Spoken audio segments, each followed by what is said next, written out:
رب بوالدتی، اور مجھے نماز اور زکوٰۃ کے حکموں کے ساتھ میرے اللہ نے یہ حکم بھی دیا ہے کہ میں اپنی ماں کے ساتھ حسن سلوک کروں، ماں کی خدمت کروں، ماں کے ساتھ نیک سلوک کروں۔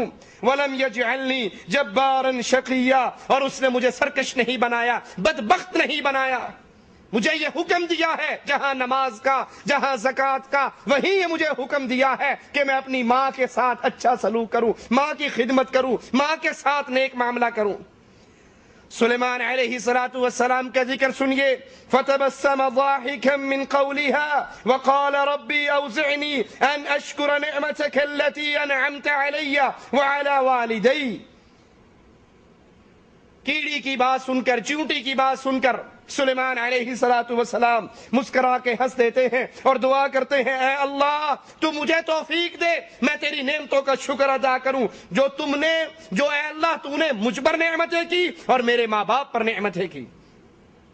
ماں باپ کا ذکر، ماں باپ کے لیے دعائیں، ماں باپ کے ساتھ حسن سلوک، یہ آپ کا اور میرا فرض نہیں ہے صرف، بلکہ یہ انبیاء کی تعلیمات ہے۔ ہر نبی اپنے ماں باپ کے ساتھ اچھا سلوک کرتے رہے، نیک سلوک کرتے رہے، حسن سلوک کرتے رہے۔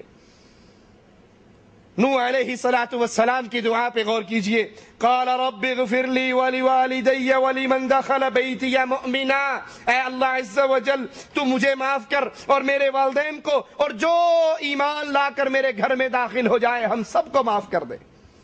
دعا کے اندر اپنے والدین کے لیے دعا کرنا، ان کے لیے اللہ سے سوال کرنا، اور جب وہ زندہ ہو ان کی خدمت کرنا، یہ انبیاء کا سکھایا ہوا عمل ہے۔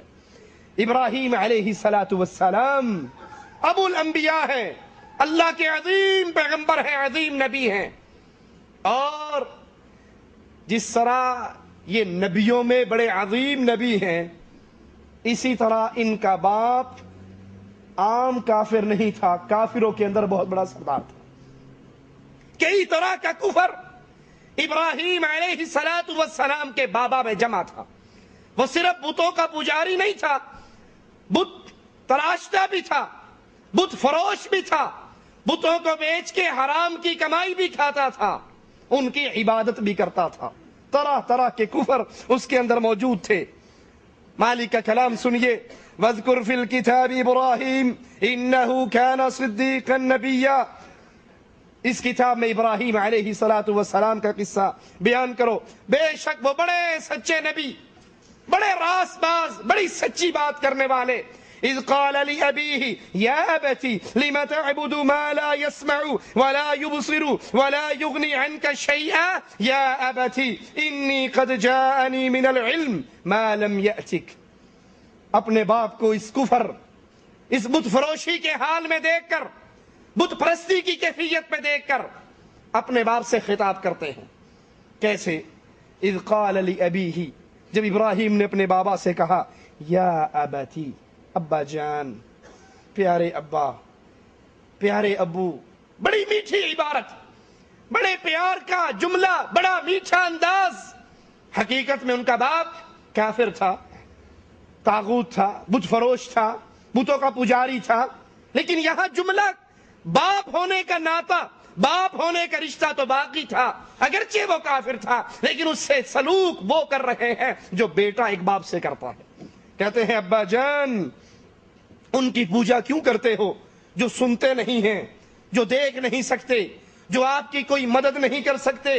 ابا جان میرے پاس وہ علم آیا ہے، وہی اللہ کی وحی آئی ہے، وہ علم آیا ہے جو آپ کے پاس نہیں آیا، میرے پیچھے چلیے۔ یا ابتی لا تعبد الشیطان، بابا ان بتوں کو پوج رہے ہو، ان قبروں کو پوج رہے ہو، ان مورتیوں کو پوجتے ہو، حقیقت میں آپ شیطان کی پوجا کر رہے ہو۔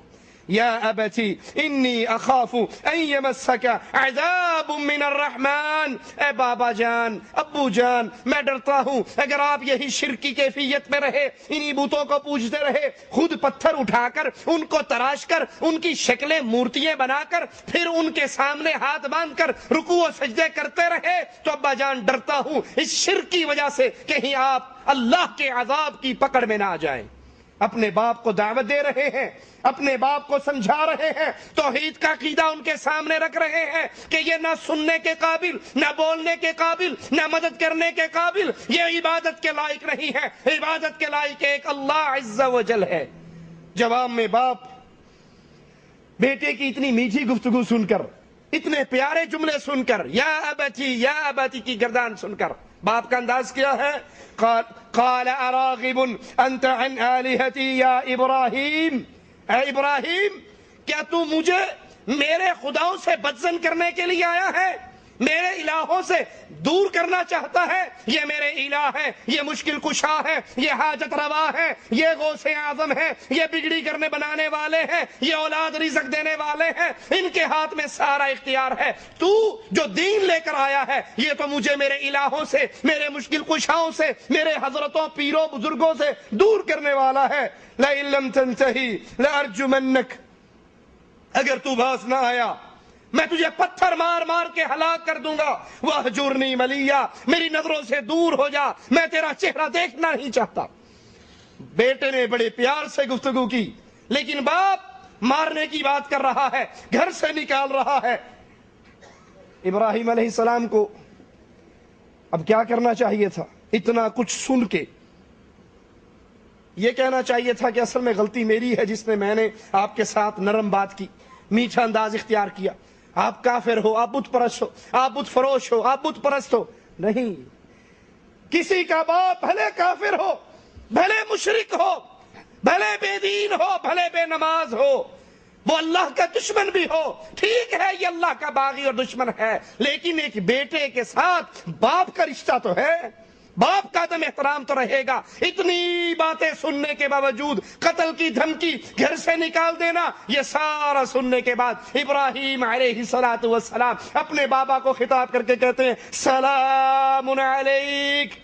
اچھا جی ٹھیک ہے، آپ مجھے مارنے کی بات کرتے ہو، میں نے تو آپ کو جہنم سے نکالنے کی دعوت دی تھی، آپ مجھے مارنے اور گھر سے نکالنے کی بات کرتے ہو۔ سلام علیک، آپ پر سلامتی ہو، آپ پر خیر ہو، میں اس گھر کو چھوڑ کر چلا جاتا ہوں۔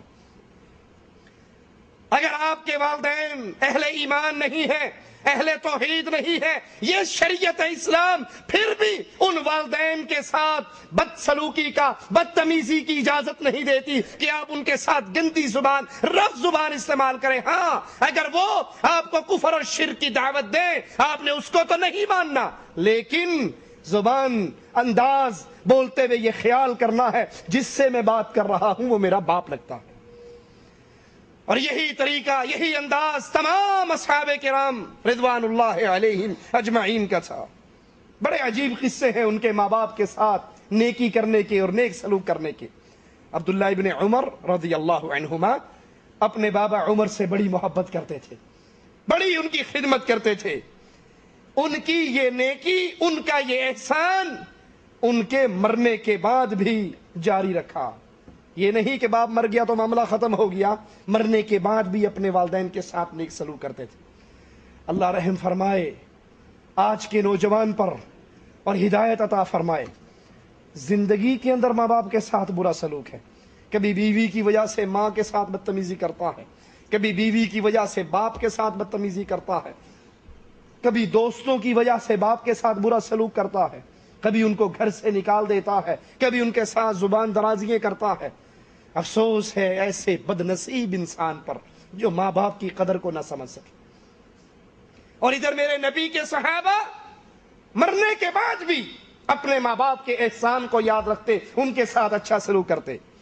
عراق سے ایک شخص ابن عمر رضی اللہ عنہما کے پاس آیا اور کہنے لگا ہمارے پاس ایک قوم، ایک نیا فرقہ پیدا ہوا ہے جو تقدیر کے انکاری ہیں، تقدیر کو نہیں مانتے، آپ ہمارے ساتھ چلیے، ان کو نصیحت کیجئے۔